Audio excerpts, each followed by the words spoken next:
friends at home. In this video, I will be going over this A Complete Sentence Language Arts page. I am sitting here with all of your face-to-face friends, and they are getting ready to listen to this lesson as well. So, as you know, this week we have been talking about sentences, statements and questions and different types of sentences, and we've also been learning over the past few weeks about what makes something a complete sentence or not a sentence. So there are certain things we know we have to look for in order for it to be a sentence. Remind me of those things, friends. Connor, what's one thing I have to have? A capital. A capital letter, an uppercase letter for my first letter. If it doesn't have a capital or an uppercase for its first letter, I know right away it's not a sentence, okay? What's something else I have to be a sentence? Ava June? It must have an end mark, right? Either a period or an exclamation point or a question mark. If I don't have an end mark, it's not a sentence. Austin, what else must I have in order for it to be a sentence? Makes sense. It has to make sense, okay? I could have an uppercase letter. I could have a beautiful end mark. I could have the best handwriting on the planet. But if it says, the cow swim black tree knows, that doesn't make sense, right? So it's not a sentence if it doesn't make sense. And there's one more thing I'm looking for. So we have our uppercase letter. We have our end mark. It makes sense. What else must I have, Noah?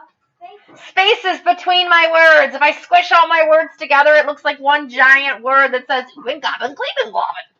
And that's too difficult for anyone to read. So it has to have spaces between the words.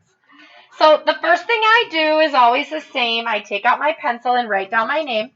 The first thing you'll do is put your name on your paper.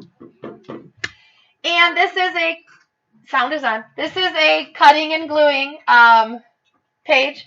So I always tell you when we're doing a cutting and gluing, the first thing you should do is just cut off the bottom half. That way you have a nice clean paper to work on without a lot of scraps hanging around. And then we always go around the outside track of our pictures to cut out or our words to cut out. That way we're not dealing with a bunch of extra paper in the way. Okay, it makes it easier cleanup, it makes it easier for working, and we're less likely to lose our pieces when we do it this way. Alright, so I've got all of my pieces cut out. I will take my scraps and put it in recycling or garbage. And here's what we're going to do. It says read the simple sentences. Cut and paste in the correct column.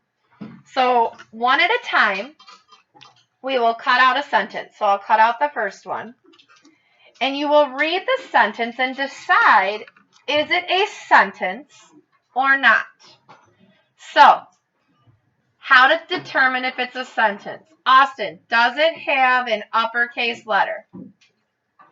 Yeah. Yes, so we've got the uppercase letter. Does it have spaces between the words, Lily? Yeah. Yes. Does it have an end mark, Landon? Yes. Now, we've got uppercase letter, spaces, and end mark. Let's read it to see if it makes sense. Ready? Read it with me. I like cats. Does that make sense? Yeah. Yeah, so that's a sentence. So do you see here, boys and girls, the little boy is holding a sign that says a sentence, and the little girl is holding a sign that says not a sentence. So I'm going to take my glue stick. I'll turn it up just a little bit here. I'm going to put some glue on the back of this sentence. Make sure I get it on the whole back there. And I'm going to glue I like cats right here under a sentence because it has all of the parts of a complete sentence, okay? Now I'm going to cut out the next sentence here. And we are going to look and see if it has all of the components that we need to be a complete sentence. So the first thing I'm looking for is an uppercase letter. Do you see an uppercase letter? No. Oh, it's also missing an end mark, isn't it? It does have a space, but let's read it. Red apples. Is that a complete thought or a complete sentence? Does that make any sense at all? No. So is this a sentence? No. So what I'm going to do is put some glue on the back of this one. And instead of putting it on this side where it says a sentence, I'm going to glue it on this side where it says not a sentence. Okay? And you will keep going, boys and girls, through all of these sentences. Make sure you only cut them one at a time, because if you cut them all apart, some of them are going to get lost. And then when you come up to turn it into me and I am checking it, I'll have to mark it wrong if you don't have them all glued on. So make sure you take your time, cut them out one at a time, go through the questions.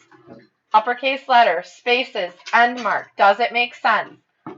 Glue if it's a sentence, glue if it's not a sentence. When you're done, if you want to color, you know I always love to see color. If you're at home, you'll take a picture and upload it. And if you are here in the classroom, you will bring it up to me. All right? Have fun with this, boys and girls. You are smart, you are capable, and you can do this. Bye, friends at home.